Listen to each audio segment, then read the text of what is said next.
When you think about the toxins that threaten your health and your well-being, it may be harsh chemicals, it may be pollutants that come to your mind, or maybe it's a bad relationship or an unpleasant work environment.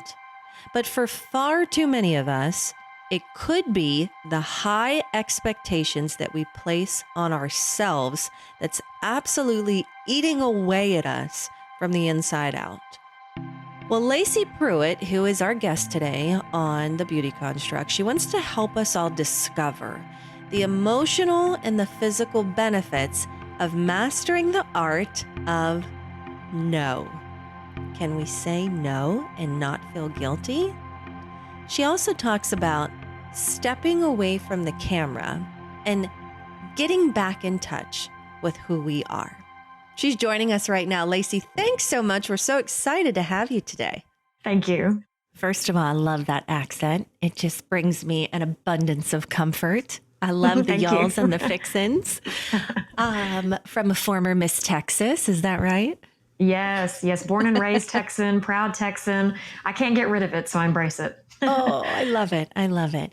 So from beauty queen, literally, to a bevy of other things, but I'm going to pit stop at yoga instructor. And I really want to talk about, first of all, why you got into it, but also what it entails, because I feel like, look, yoga has gone mainstream and then some. So many people do it. But I feel like a lot of people think it's just about stretching and being able to touch your toes. Not the case. Can you kind of deep dive into that and just tell us what yoga should be all about? Well, thank you for having me, Brandi. And you're absolutely right. The asana part of yoga, the physical part, is just one part, one pillar, we call them, of the yoga principles and the yoga lifestyle. Most of it is mindset. Now, everybody has their own beliefs and opinions on what yoga should be in their life. But for me, as a yoga teacher and just as a woman, it is a lifestyle. It's a belief. I focus mainly on mindfulness, on meditation, on just settling my nerves, all of which helps your overall wellness. But that's my focus with my students and also with my own practice. And I love that you mentioned mindfulness, because that's a word that we use consistently here at the Beauty Construct. Actually, my sign off thanks people for being mindful. Oh, I yes, feel I love like that. for a lot of people, though, it's still somewhat of an unfamiliar term. So just in your own words, what does being mindful mean to you? Being mindful for me is mostly being present. So much of our life, and I'll speak for myself, is lived in either the past, what could I have done better? What could I learn from that situation? How did that situation go? Or in the future, so anxious about what could happen, what will happen, what we have coming up. We lose this present time right now, to be in the moment, to be mindful of our actions and our thoughts that are happening right now. And it's where most of our power lies, Brandi. So the yoga principles that I teach within my class it's where I'm constantly reminding people to just come back to their breath, come back to the present, stay in their mind's eye, and just be. Just be still. We make so many things so difficult in life. Most of the work is just to be. Yeah. And there is, well, I'm speaking for myself, but for me, there is a level of tranquility and serenity when I do practice breath work that brings me back to the present space. So it's like a form of Valium, without taking any type of prescription drug. Yes. But it really, I feel like if you do it right, you practice it right, it can be very therapeutic and calming. I absolutely agree, Brandi. Our breath is one of our most powerful tools. If you're ever feeling anxious, any sort of negative emotion, the quickest way somebody can get in a better feeling state is to come back to their breath. Just breathing in, breathing out. It sounds so simple, but it's one of the biggest reminders I give people.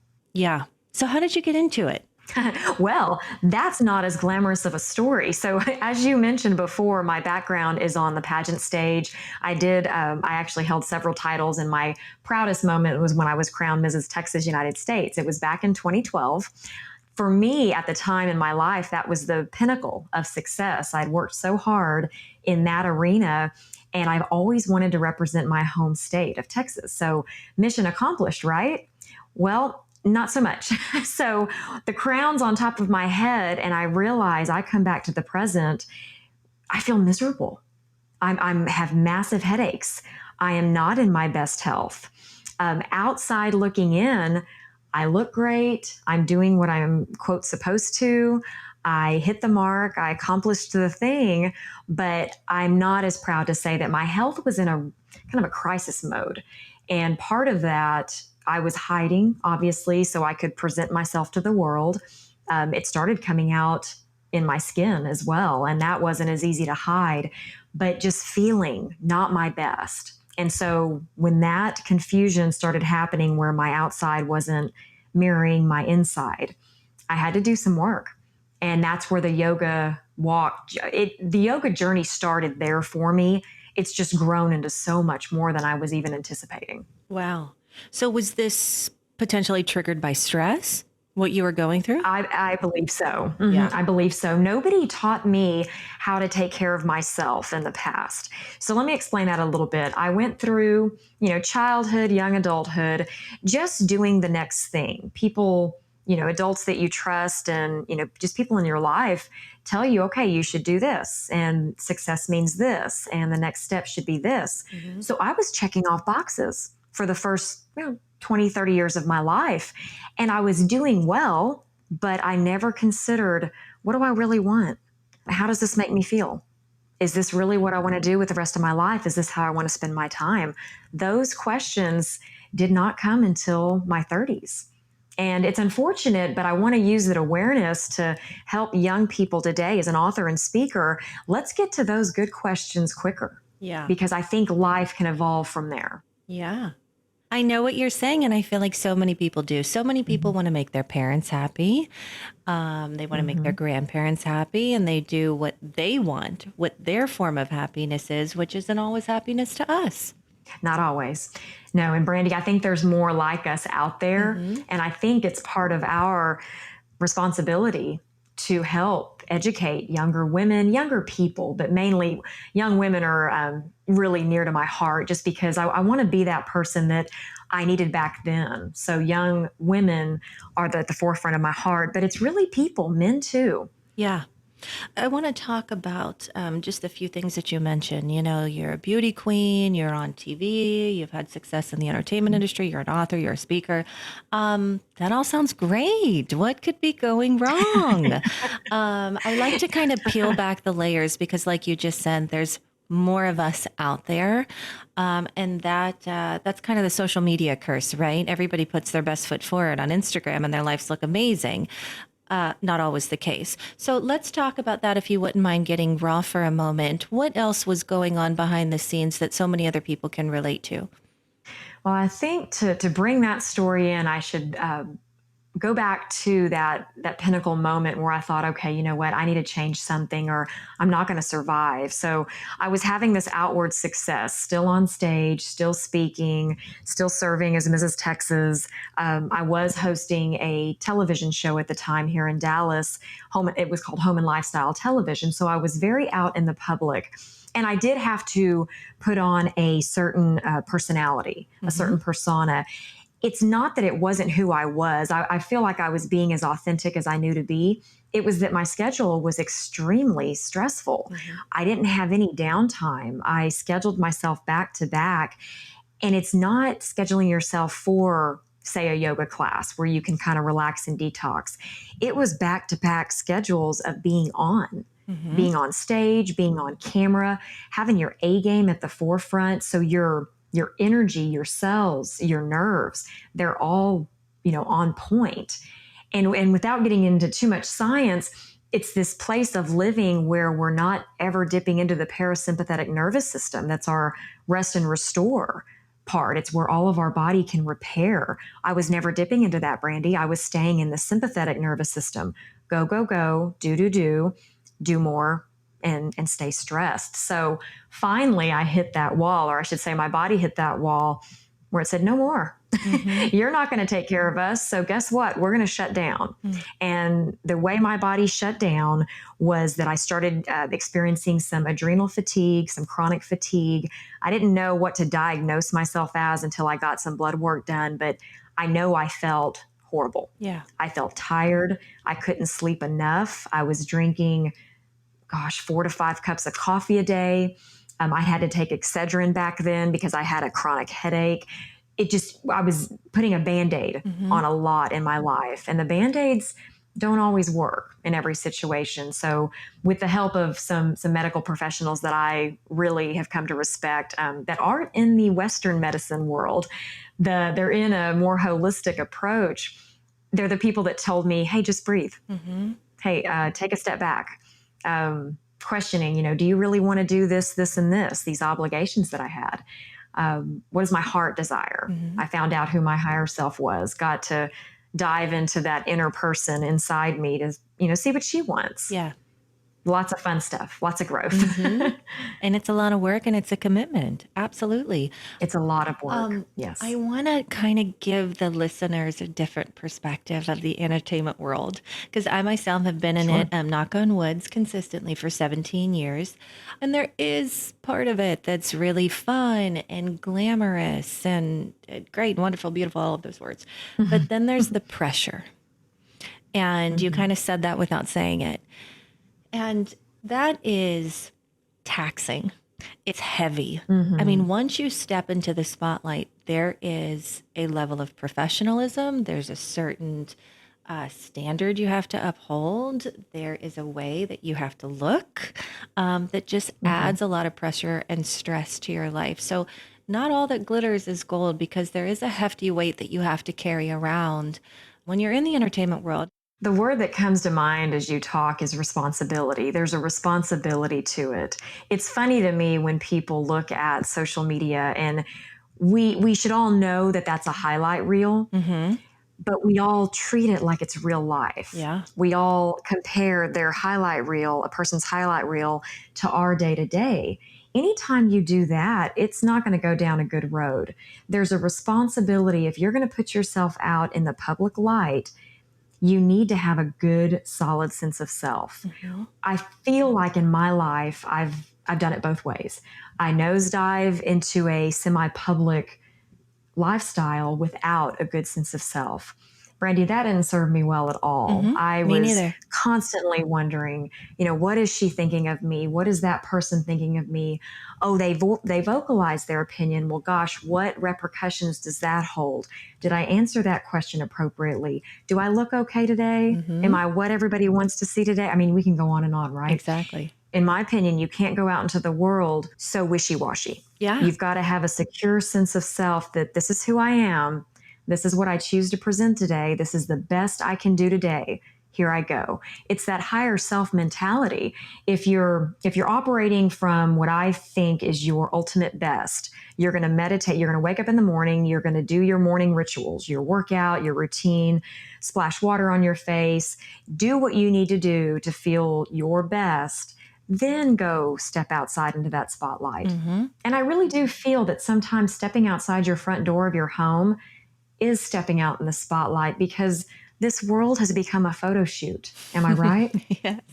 Everyone's taking a selfie.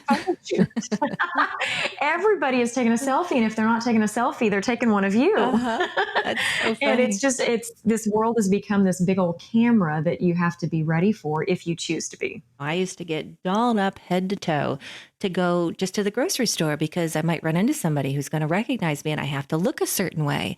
And it wasn't until I was working as a news anchor in San Diego and I had a 5-year run down there. And one day I had to go to the grocery store. I had to run out. I had to get a couple of things. And I was tired from waking up at 2:30 in the morning, 5 days a week. And I didn't feel like doing my makeup and I didn't feel like brushing my hair and I didn't feel like putting on a dress. And it wasn't until I got to be okay with that Brandi that everybody else was okay with that Brandi as well. And what's funny is people would say to me like, oh my gosh, it's so great to see you as a normal person. And really, that was me. That was me. Jeans and a t-shirt, my hair in a ponytail. That was me. I was just trying to be who the entertainment world wanted me to be. It's living in that authenticity. Hmm. I feel like that was a journey that yoga helped with, that teaching helped with. I stepped off stage in a sense after my corporate America days because I didn't want to pretend anymore. Yeah. I didn't want to perform anymore. It wasn't that I wouldn't ever come back. I kind of I was there, then I stepped off stage, and then I stepped back on stage in a better way. And I think that journey, it's become part of my story now, but it's kind of a long roundabout way to do it. But what you were saying, didn't your world open up once that one person said, "Oh, how refreshing. You're a Hmm. real person." It's And I was freeing. like, well, thank goodness. Yeah, it's freeing. Yes, it's when you can live in authenticity, I do feel like your world opens up and your audience gets bigger. In my experience, I was able to really impact people that I think may have even been turned away by this person that was always on, Yeah. seemingly, Yeah. that was only showing her best. Yeah. You could flip and start to make people feel like, well, gosh, I mean, if she's never having a bad day, if she never looks, like she has a ball cap on and no makeup, then, gosh, I don't have a chance. And that's not encouraging. Hmm. So I feel like your audience really opens up when you yourself, me, myself, steps into some authentic living. Yeah. And I just want to appeal to all of our listeners right now, because not just people working in the entertainment industry, there's women who work in offices who carry the same burden. They feel like they need to look a Hmm. certain way and they're not being authentic, the word that you just Hmm. used. So perhaps if they're not practicing meditation, mindfulness, or yoga, this could help them. So, as a professional in that industry, tell them how it can help them recognize their own self.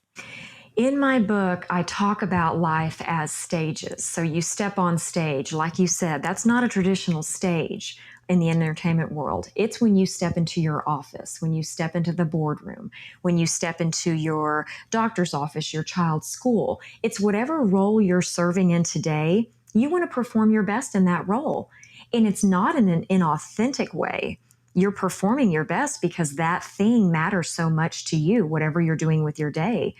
So you want to get to a place of authenticity where you really know yourself and you want to present to the world your best.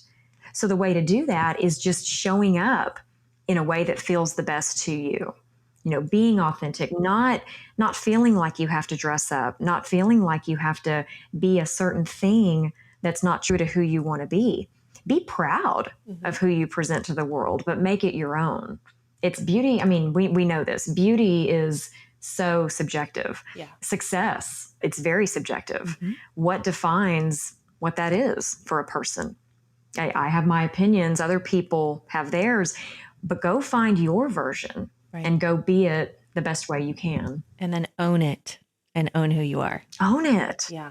Own it. Be proud. People speak a lot about just, sharing your voice, speaking your voice. I'm a fan of that in a respectful, authentic way. Sure. I think we need to treat others with a lot of respect, with, common decency needs to stay around, but do speak your voice, speak your mind in an authentic way, because our stories are what's going to bring us all together. Hearing from that woman that, seems to have it all, say, gosh, you know what, today was just one of those days, and help her pick her back up and help her on her way. Hmm. That's what life's about. Hmm. So, was there a pivotal moment for you? You said you had this chronic illness, you weren't feeling great. Mm-hmm. Did you have a moment where maybe somebody introduced meditation to you or yoga to you, and you felt so different when you left there that you wanted to practice it and then eventually teach? I think there was. Looking back, when I was running through all of the traditional, medical tests, what's wrong with me, trying to find my little diagnoses so I could feel good about finding a solution. What's going on here? When I kept being told everything was fine, you're normal, blood work's normal, just hang in there, you're just stressed. I People are funny with their opinions, and then the doctors or sometimes have suggestions that are just not enough. I kept being told, just hang in there. It's normal to feel this way at this age. It wasn't working with me. because I knew in my heart I had this vibrancy about me. I knew I took care of myself. I knew I wanted to do more with my life. So this clash of really craving another solution and meeting this, it's a lot of holistic healers. It would take too long to nosedive into everything that I've experienced, but it was that first person saying, just breathe, come to this. It was a sound meditation. They call them sound baths, but you basically lay there and it's a type of guided meditation. So somebody leads you through a journey in your mind, and the focus is just to be. And you get to hear this gorgeous sound, this gorgeous music playing in the background. And you transcend into a different place for the 45 minutes, but it gives all of your cells a time to relax. Well, when I lifted up out of that, I immediately said, Brandi, I want more of that. Yeah. that's from the place I should be living right there. So from then I started educating myself on, okay, well, what was that? And what is this parasympathetic nervous system? What is this nervous system detox? What is this eating more whole foods? And you just start being a student of your own practices, your own lifestyle. And it's with respect to the Western medicine world. We're great at acute illnesses. If I get hit by a bus, yes, take me to surgery, take me to the ER. Don't give me an avocado. But if I have a chronic illness that's saying I need more healthy fats, let's share an avocado together. It's really just knowing what's best for your body, what's going to work in your lifestyle, treating your body as a vessel. We have one. We've just got to take good care of it. And never letting go. Yeah. It was a very frustrating time in my life, but never letting go of what you intuitively know is best for you. So we're always evolving. Well, your mindset's going to evolve. Your opinion on what relaxation is going to expand. Your opinion on what stress is, and de-stressing, relaxation. Well, one thing I want to do for the listeners, I want to kind of normalize the mindfulness and the meditation and the yoga stigmas that are out there, because there are a lot of people who say, oh, that stuff's hokey. That's just hokey. Putting it out to the universe. What does that even mean? It reminds me of my younger days. That as a runner, I was an avid runner back in the day, and people would say, Lacey, you need yoga, you need meditation, you need to be still. And I would say, sure, yeah, maybe one day, whatever. And I ignored it. And I thought I used woo-woo. I thought, okay, what is all that woo-woo stuff? I didn't understand it, and I didn't have time for it. Yeah. So and it can be intimidating. Get any of my attention. Kinda, yeah. It can be a lot intimidating. And for me, it took a moment of pain. It doesn't feel good when you start to, feel tired and your skin starts breaking out and you're not feeling your best. That doesn't feel good. And for me, that was really painful. So it took that point of pain to say, okay, I need something more. I need something higher. I remember just telling my husband, I've always been a believer, but I said, I need to grab onto something that's stronger than myself. So it nosedives into the spiritual realm. Depending on, your beliefs and everything, I think everybody can come together and say that they really want somebody strong helping them through a tough situation. And for me, that's what all of that woo-woo stuff is. It's pulling from this realm that I feel is stronger than me, more powerful than me. And I'm saying, come here and help me through this. I need you to help me through this. That's all it is. At its most juvenile form, you don't have to at least chant. You don't have to do anything that's weird in your mind until you grow and expand to a place where that doesn't feel weird anymore. Start with the breath. Everybody has to breathe anyway. Start acknowledging yours. Then learn a little bit more about some yoga positions that you can put your body in, stretching. Start slow and take the next best step into this, all of this stuff that we've been talking about that we could really spend hours discussing. But start where you're at. Don't make it scary for you. If you're not ready for this thing that you've heard about, don't go there. There's something that's ready right for you, right from where you are right now. Yeah, and just try it. And just try it out. Yeah. Yep. See how you feel. On YouTube, there's a 10-minute I think it's called Yoga Morning Stretch or something like that I found on YouTube. And Mhm. boy, after a long night's sleep, or maybe not a long night's sleep, if you have a 10-month-old like I do, you do that in the morning, and it's 10 minutes of just moving your body into positions that they may or may not have been in or hadn't been Mhm. in a while. And boy, does it feel good. In 10 minutes, I mean, Yes. you feel a little bit more calm, a little bit more relaxed, a little bit more stretched out, and it's a great way to start the day. And then you're going to go out and do whatever roles you have today even better. And who doesn't want that? Hmm. Absolutely. And it's so accessible. I mean, just mentioning YouTube, it's so accessible to practice any of these. Really, you don't even have to leave your home if you worry that you may not be able to do it or you may not be good at it. There are so many things that are accessible on the World Wide Web these days. Well, and start where you're at. Absolutely. People, I hear a lot of limiting beliefs when it comes to the yoga world. It's too expensive, it's too inconvenient, it's for people who don't work. I hear some really funny things. But there is, thanks to technology, you have access to the tools you need. You just have to start seeking. Hmm. I just mentioned being a mom. I am a new mom. And there are a lot of moms out there, or just hardworking women out there who say, I don't have time for that. I don't have time to Mhm. meditate for 10 minutes. I don't have time to do that morning yoga stretch that you just mentioned. And it's funny, I pulled up a quote that you have on your Instagram, which is HP Detox. And the quote says, While Mhm. my heart wants to say yes, the reality of what's on my plate makes this a no for me. Thanks for thinking of me. And I love that because it just adds Yes. to our busy lives. We're all busy, right? We all Mhm. work too much, eat too much, watch TV too much, spend too much time on our phone, Yes. maybe drink too much, yada, yada, yada. And we feel like we don't have the time to Mhm. give 10 minutes to meditation or give 10 minutes to yoga. And in fact, we would probably rather say yes, referring to your quote, than say no when we know we shouldn't take on something else. When in fact, that no could free up our day 10 minutes to give a Yes. little pat on the back to ourselves. Or be a better mom. It goes back to the quote. We were doing a 30-day mindfulness journey, and I work with busy women. Some are moms, some aren't moms, but they're all busy women. They don't have a lot of time to lead, to spare. And Mhm. so that came from a place of it's tough on us to say no. We want to say yes to everything Mhm. except ourselves. For some reason, we just, and I'm generalizing, but a lot of us say yes to nurturing others, say yes to giving everybody else what they need, say yes to that person that's asking something of us. And then it's a no when we want to replenish and refresh ourselves. We feel guilty. We feel like we should be focusing on somebody else.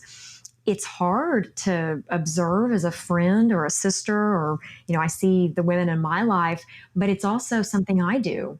I say yes when I should say no. So we started discussing in my women's group, start saying the great no's to get the greater yeses. Mhm. So with your situation, so say I don't have an infant, but say I'm a new mom and I want to do my best at this role. New role, not I'm kind of navigating myself, maybe have some help, maybe I don't, but I want to do my best at it. What's going to help me do my best at that role of mom? Yeah. It's going to be that I feel my best, that Mhm. I'm on my A game. Gosh, I would start working out more. To be honest, I would start carving out some time. You have to get creative. With respect, you have to get creative. You've got to say no to maybe a lunch hour that's spent with the whole hour eating. Maybe Mhm. you do a 20-minute meditation, 20-minute stretch, then you eat with a little snack or a nourishment. It's going to be going to bed early, saying no to letting kiddos stay up late. Mhm. It's going to, I mean, just pick what works for you, but there are solutions to most situations if you get creative and you start carving out some time for you. Yeah. There's a great book. It's by Manuel Smith, and it's Mm-hmm. called When I Say No, I Feel Guilty. And that applies to Mm-hmm. so many of us. Yeah. And that's what the whole book Yes, is me. about, just Yes. about owning who we are, owning our beliefs, owning what we want to Mm-hmm. do and don't want to do, and that it's okay if we politely say no. Brandy, it was a tough one for me. I was raised Catholic. I think I'm going to blame it on that. Still, we were told from young children to put others first, to give, to nurture, to be there for others, to take care of your neighbor. I got good at it. So it was a long, multi-year journey to say no confidently. And you do it in a respectful way. I would love to, but no thanks. I would love to, but I can't. Thank you. And not giving people excessive excuses. It's really nobody's business that you're going to prioritize your well-being over the next cocktail party. There's going to be another one. You just decline appropriately and you go on about your day, just really trying not to. The guilt doesn't serve you either. So if you're going to, I looked at it this way, if I'm going to feel guilty for an hour, I might as well go to the thing and just enjoy it. But really gift yourself that time because you have this other list of things that you want to do even better. Yeah. It's a practice in its own right, saying no. Yes. Learning to say is. no. It really is. Yeah. Yeah. So I mentioned that book. I want to talk about your book. Tell everyone a little bit more about it and what it encompasses and where we can get it. Awesome. Well, thank you for that. It's the High Performance Detox, and it talks a little bit about my journey that I've shared on the podcast, but more toolbox, more of a tool of where I went once I got the awareness that how I was doing life wasn't going to serve me long term. I became very interested in feeling better about myself, feeling better physically, and doing more. I have big goals for my life and I want to reach them, but the journey I was on wasn't going to take me there. So I do share more about what specific steps I took, some of the practices that I started, some of the work that I let go of, and some of the work that I implemented into my life. Some of the limiting beliefs.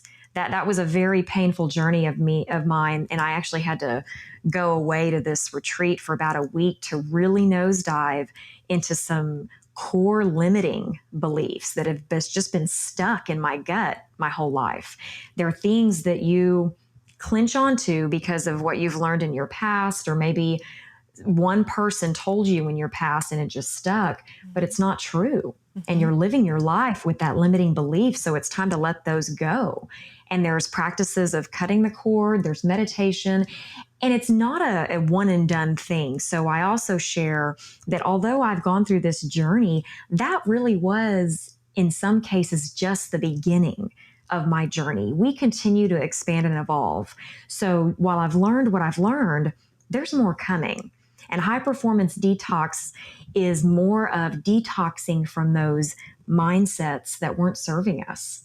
Detoxing from the people that aren't serving us, absolutely. Detoxing from the jobs that aren't serving us. It's everything except, the traditional detox of food and drink. We'll learn how to nourish our body and take care of our physical body, but what are you thinking?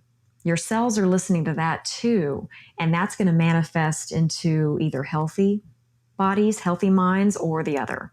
And so I just discuss a little bit about. Do we really know how to nourish our bodies though? One of your practices you wrote about is holistic wellness, and that can be quite a few things, but one of those things can be nutrition. And nutrition is something that I personally struggle with because it's not always easy and accessible, but I feel like it's what we all need. We need to eat better and healthier and clean. And yeah, we'd look better. We'd feel better. Yeah. But it's hard. I get it. It's hard. Well, and this dives into my vanity story. When I started breaking out, my skin started revolting on me, and it was embarrassing because at that time I was still in the public eye. My makeup artist had to start using a thicker base. You had the spackle? It was mortifying.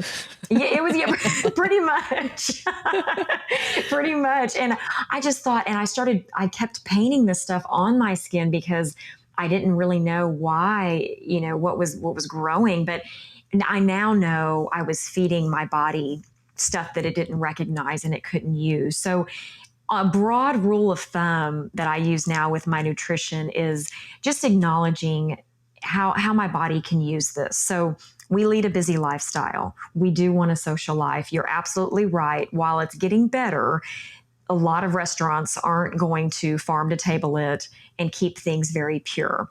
I still eat meat. Vegetarianism doesn't really work for me right now. Everybody's doing the best they can. So what do? Well, you make the next best decision. So for me, when I go to social events and I know I'm not going to be in charge of what's going to be served, I make sure I don't go hungry. I have a snack here that, I have my approved, quote, approved snacks that I know my body can use all the nutrients in there. I nourish myself with that before I go. So that way you're not in a starvation mode ever. Yeah. That's not a good thing. You can hydrate, appropriately while you're out, but then you have a little snack here and there. And even if that snack's not the healthiest, you're not having that much of it. Right. So if I can't, say I have 8 nieces and nephews, they love pizza. If it's pizza night, I'm not going to sit over in the corner and eat a snack bar.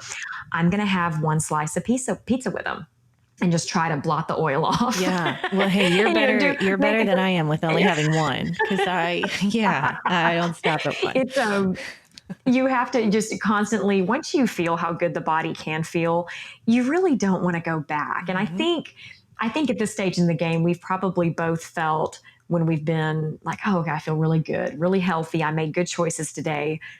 This feels nice. I feel like you always crave that. Yeah. So if you do make a decision to have something that's simply a treat, so I have fuel or treats. If you're fueling, that means you're eating stuff that your body's going to use. If you're treating yourself, you realize that your body's probably not going to utilize that appropriately, but enjoy it. I always say, people, look at that food. Don't feel guilty about it. That doesn't serve you. If you're going to have a treat, enjoy it, and then just make a better decision tomorrow. Make a better decision, the next meal. Hydrate a lot. Water. I'm a big water fan. We can't really drink enough water. So hydrate, flush your system out. There's things you can do to help you, because yes, you're right. In America, unfortunately, while we have enough food, it doesn't necessarily always mean we have the best food. Right. Right. And you're absolutely right. I definitely notice a difference when I can cook for myself for a couple of days. Like, I even challenge our listeners, if they're interested in trying this, maybe doing 3 days. That's what I tell my family and friends, because I notice such a difference. If I can cook where I'm just eating whole ingredients, if I go out, maybe it's a restaurant that I'm familiar with, I know the menu, I know what they're cooking, where there's no additives, preservatives, processed foods, nothing like that. Not too much sugar. I say not too much. We really shouldn't have any at all, but that's not real life. I have the biggest sweet tooth ever. I get it. But if you're just having, minimal amount just for 3 days, trying that whole food diet, I hate to say guarantee, but I guarantee you're going to feel a difference. I guarantee you're going to feel better. Yes, I do. Yes. It's that moderation that people talk about. It's making the best next decision. It's maybe lightening the amount when you know that it's probably not the best for you. It's getting out and moving your body, being active. I had a surgery, about a year ago, and I remember the doctor said I couldn't be mobile for 6 weeks. That was hard on me. Oh, yeah. I couldn't be active. And as soon as they gave me the go ahead to start walking, I was like a bandit out power walking. Move your body. The body's meant to move, cycle through some of that toxic stuff that gets stuck. Yeah. Hydrate a lot. I can't say that enough. Breathe. How funny side story was how hard it was for me to learn how to breathe again. I was such a shallow breather back in the day, and learning how to really breathe and how we should breathe from our belly.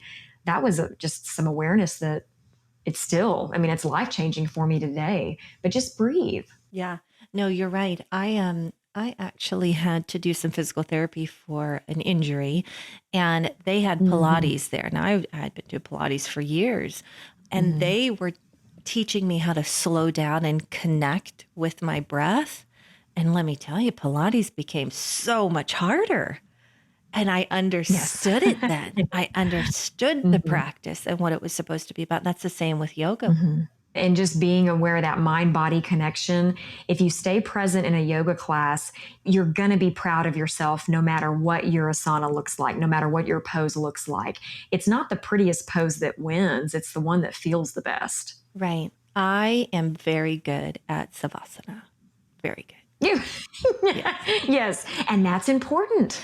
You know how many people skip out on Shavasana because Ugh. they have another appointment? They have busy. It breaks my heart every time. We've got to find a way to gift ourselves some stillness. We do. The world will wait. Have we It, not learned that? yes, absolutely. We have all the time in the world. I like to tell myself Yes. that when I'm late consistently. It's As a that's a great mindset shift. Yes. it is, but maybe not for the person that's waiting on you if you tend to be a little late. As we wrap things up here, I just wonder, is there a mantra that you live by or that you practice or maybe you teach that you could share with all of us? I go back to my meta meditation where the first part of my life I didn't have a lot of people around me lifting me up, telling me I'm strong, telling me I'm powerful. And so I use meta meditation, which is just find your three words, find a saying that means a lot to you. So for me, it's I am worthy, I am valued, I am strong. And so that brings me back to who I authentically am, Lacey, inside. No matter what's going on in the world, no matter what I'm anxious about, I can come back to my meta meditation, close my eyes, say, I'm valued, I am worthy, and I am strong. And I open my eyes and it's like, yeah, let's go do this. Mm. That's good. And I'd love to leave that with all of your listeners because that's who we are at our core. We're all worthy, we're all valued, and we are all super strong. So, what does yoga even mean? Well, it's not just about holding a certain pose or practicing a particular type of breath work. It's also about togetherness, oneness, and discipline. It's learning to pause, to praise, and practice gratitude. And admittedly, yoga is not easy. It's not easy for me. It's not easy for a lot of people. It takes practice and there will be struggle. But by using that word, it reminds me of a very powerful quote that I want to share with all of you. It states, "Through struggle, we discover our strength. Don't give up. Find out what you're made of." What are you made of? Here at the Beauty Construct, we believe in gratitude, kindness, and positivity. We practice mindfulness and we do our very best to find the beauty in every single situation. I'd like to thank our guest today and thank all of you for listening. May you continue to practice mindfulness today, tomorrow, and always. Coming up on the next episode of the Beauty Construct, your listeners have to be wondering why there's all of this inflammatory disease, especially women of reproductive age. Look at their children who are living a very different childhood than they did. There are all sorts of chronic diseases of childhood that didn't exist when they were children. The Beauty Construct is brought to you by Salvasa. Learn more at salvasalife.com.